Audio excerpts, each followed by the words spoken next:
So asazani nombhali we-Exodus.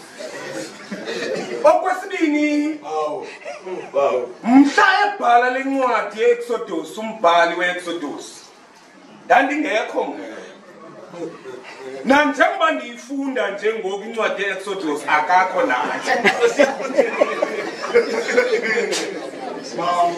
So mhlobo ke akukho mntu utyala mntu nto.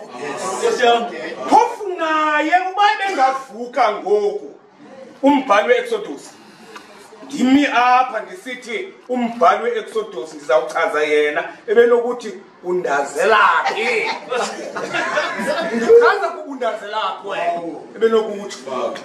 So umbhali we-Exodus andimazi naye akandazi. Okwesibini, ayindihluphi into yokuba ndingamazi umbhali we-Exodus. Ngoba umyalezo obhaliweyo awunandakwenza noba ubhalwe ngubani na.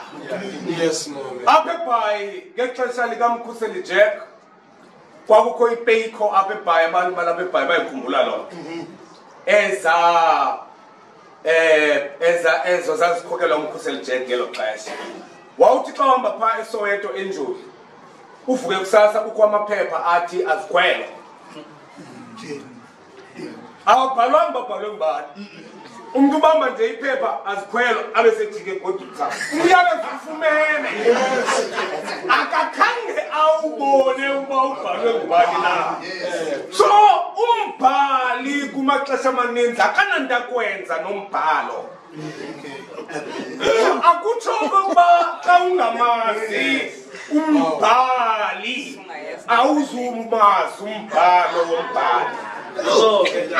Ngoba inyaniso yokokuba asazani nombhali akadazi ngama ndimazi asazani akotyala.